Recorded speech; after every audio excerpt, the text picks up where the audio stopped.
Hello there YouTube and welcome to another episode of James Bond, and this one we're going over the Moore years. Yes, the era of the late Sir Roger Moore.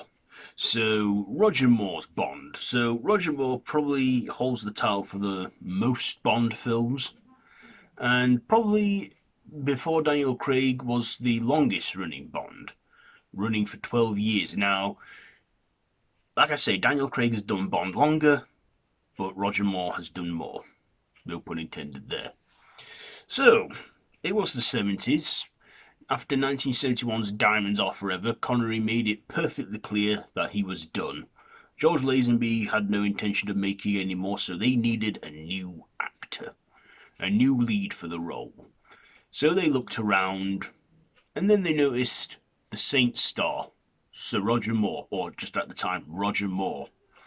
And they thought, let's get him as Bond, see what happens there. So, Roger Moore is, he's definitely the oldest actor to portray Bond. Of course, at that time, all the Bond actors were like in their early 30s. I mean, Sean Connery was 32 when he started as Dr. No in Doctor No, and then George Lazenby was 30 years old. Roger Moore was 46 years old when he was given the role as Bond and, starred in his first ever Bond film, Live and Let Die, from 1973. So in this one, it was a new Bond. He probably had different characteristics, but was still playing the super spy. And this one is probably one of his best ones. I mean, I enjoyed this one. It's an entertaining Bond film. It has a good few action sequences. Has a bit of an unrealistic demise to the bad guy in this with the whole explosion thing.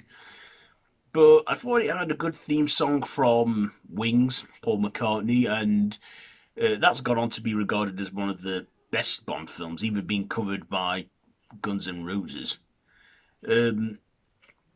Yeah, I mean, in this one, there are a few tones in it, a few themes that they probably wouldn't get away with today, such as the racism terms in it that they mention in this film.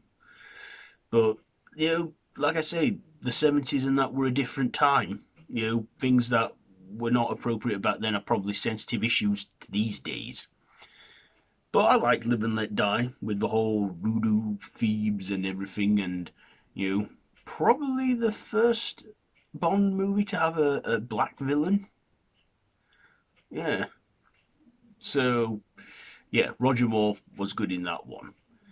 But for me, I feel that Moore won me over when he starred in his second outing as the super spy in the 1974. So 1974, a year after Live and Let Die, he returned once again in The Man with the Golden Gun. The second Bond film to have gold in its title, another book from Ian Fleming. This one starred Roger Moore again, playing Bond, with Christopher Lee as the show-stealing Scaramanga. I thought he was a good Bond villain. Of course, at the time he was known as a horror icon in the Hammer House of Horror films. But we'll talk about the villains in another video. So yeah, I did enjoy Roger Moore a lot in this second film. And to me, this is when he truly came into his own as Bond. And I enjoyed the score, the soundtrack, the song from Lulu. Yeah, Moore was good in that one. And I thought he was just... That's when, for me, I thought, yeah, now he's Bond. Even though people say it takes 3 movies for a Bond actor to be accepted. For me, personally, for Roger Moore, it took that second movie. So, 1975 and 76, we didn't get a Bond movie. But in 1977, we got his third movie, or his Goldfinger, The Spy Who Loved Me. This one showed that Bond was a bit of a romancer, especially with the theme song, Nobody Does It Better from Carly Simon. This one had a bit of a romantic tones in it. It also featured the villain Jaws, who is, one of the few villains to be in more than one Bond movie. Because there is another villain that has appeared in more than one Bond film. Like I say, The villains offer another video. So we see Bond in this one again, you know, seen as a bit of a romancer, sex symbol and that. And to be quite honest, this one isn't my favourite Roger Moore Bond film. I'll be honest there. I just didn't really think much to that one, but I thought Moore was, good in it, worth watching it. And then in 78, we had no Bond film. 79, we then got Moonraker, his fourth movie. And this one, the song for it featured the return of Shirley Bassey, who was singing her third Bond theme for this one. And I actually like this one. As much as it delves into more of the science fiction elements in the final act, like James Bond in space, with the Project Moonraker with the villain Mr. Drax, and him trying to make his own colony and that, with the return of Jaws, I actually like this one. Especially with its space scene effects and stuff. At that time, space travel was, it wasn't new, but we were still learning stuff from the space travel technology, like the moon landing and stuff. And I think the franchise just wanted to get in on a bit of the space craze and the science fiction richness that was around at that time. So yeah, I do like Moonraker. I think again, this is one of Moore's best Bond movies, which I do enjoy. I'll probably rank them at the end again, like I did with Connery. So 1980, the 80s began, and in the 1980s, we got a Bond movie every other year. Yeah, we were treated to a Bond film every other year. So 1980, we didn't get a Bond film. In 1981, Roger Moore, he was about 54 at the time, yet he still played Bond as he always did. And despite his age, I actually still liked him as Bond. In fact, to me, I didn't really, think much about his age. He was playing a spy, and the age thing, I don't know if it mattered or not, but yeah, to still be doing Bond in his 50s was, I was like thinking, yeah, all right, yeah, cool. And in this one, For Your Eyes Only, we had the theme song sang by Sheena Easton. She's the only singer to appear in the opening credits as well of the Bond theme singing. Yeah.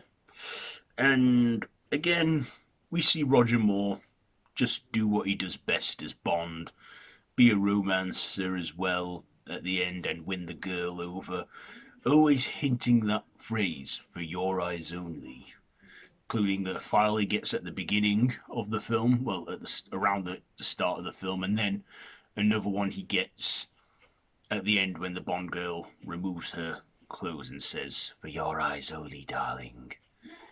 We even get the Prime Minister in there, Margaret Thatcher, or at least pretended to be Margaret Thatcher. Of course, it wasn't the real one. Yeah, I thought this one was a bit romancy for my taste, but okay. Then in the 1982, we got no Bond film. 1983, we got actually two Bond films, because Sean Connery returned as Bond for the non-canon film Never Say Never Again, which was a redo of Thunderball. Wasn't even distributed by MGM and Universal, and it was distributed by Orion. They weren't even licensed to use the gun barrel scene throughout the films. Of course, to me, a Bond film is always works with the gun barrel shooting. And Roger Moore did his every beginning of the Bond film. This one didn't feature it. Sean Connery was good, worth the watch for him, but just wasn't as good. Connery was about 53 at the time, and it was okay, but I gotta say, not Connery's best Bond performance, but alright. So, 1983, in the Bond canon, we got Octopussy, with the theme song All Time High by Rita Coolidge, which I actually do like. I do like that Bond film, that Bond theme as well. And I actually like this Bond movie. I liked, this is probably the only one, book as well, to be named after its Bond girl, Octopussy. And in this, we see Bond, you know, going clown face. He goes acrobatic. He goes jumping from train to train. This was my first Roger Moore Bond film I saw. I mean, like I say, as a kid, I remember sitting down every Saturday afternoon with my dad, and they would show a Bond film. They would have a season where they show a Bond film on a Saturday afternoon, and I'd watch them with my dad. Mainly the Connery ones. My was never a huge fan of the other Bonds. I mean, he liked a few of Roger Moore's, but for him it was always Connery, and that's why Connery is my favourite Bond. Moore, though, comes in second. So, Octopussy. I enjoyed that one, and I did like it. And I remember watching it thinking, James Bond is a very brave man. As a little kid saying that. I remember saying that when I first watched Octopussy. So, I enjoyed Octopussy. I know I keep saying I enjoyed it, but I did. So then, 1984, we had no Bond film. 1985, Sir Roger Moore made his final appearance as Bond in A View to a Kill. Now, I like this one too. I liked the theme song sang by Duran Duran. I liked Christopher Walken as the villain Max, and we also had his henchwoman Mayday, played by Grace Jones. And Roger Moore, looking at him in this one, he was 58 at the time. At this point, he had done the most Bond films and is the longest running actor to play Bond. Now, looking at him in this, I think he's still got it. He's still playing Bond, but I could tell that he pretty much was getting tired of it. I mean, he even looked a bit old as well, if I got to be honest with you. And I mean, he still put on a good final show where we had scenes in Paris and San Francisco, and he gets the girl at the end. But then you can tell that at this point he began to have enough and he wanted to leave. And he did say that he was starting to get to that point where he was feeling uncomfortable with his female co-stars, like having to do kissing and sex scenes with them, saying he feels that he's just doing that with young women that are old enough to be his daughter, which I thought fair enough. He is getting a bit old for that, but still, he was good in that part. He was good playing Bond one last time, and I think he knew at this point it was time to move on. I will probably say so as well. I don't know if he felt like he outstayed his welcome or what have you, but yeah, he thought time to hand over, the PPK, the Walker PPK. Is it Walter? Walther PPK to another actor. So that was the end of the Moore years. So 1986, no Bond film. 1987, we got a new Bond movie and a new Bond actor. But that's for the next part. So Roger Moore's Bond. I enjoyed his years. He was, like I say, wore the tuxedo greatly. He, fired the guns greatly. He was charming and, just cool. But was also a bit of a womanizer, I gotta say. I mean, like I say, those early days were different times. And even in one Bond film, he fools a woman who does tarot cards, into losing her virginity because because he fools her into thinking it's meant to be and it's fate. He was even a bit ruthless with some of the villains, like in The Spy Who Loved Me, when one bad guy's hanging onto his tie, and he begs him to help him, and he wants information from him, which he gives Bond, and then he just and he plunges to his death.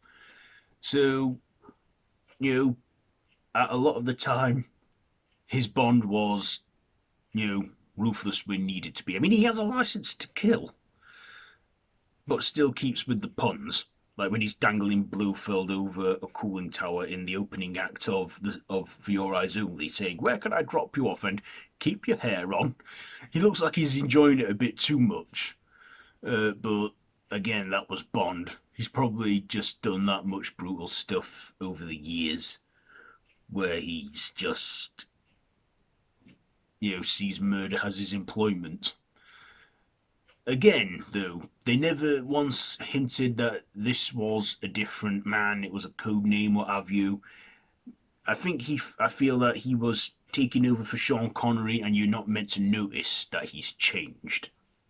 And I think that's why they had him in his 40s, carrying on that, because Sean Connery was 41 when he did Diamonds Are Forever. So I guess they wanted to like sort of be a continuation, maybe.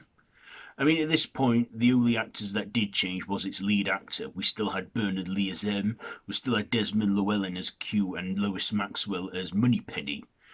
So that's probably why.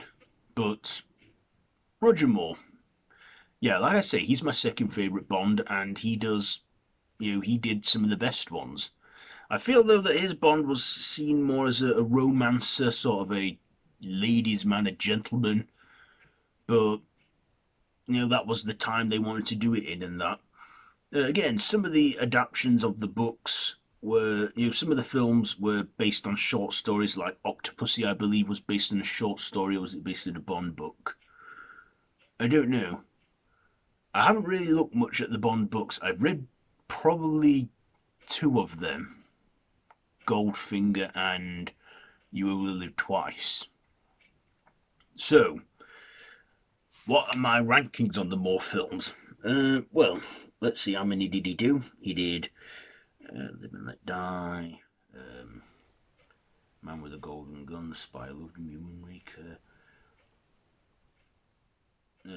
For Your Eyes Only, Octopussy, A View to a Kill. He did 7.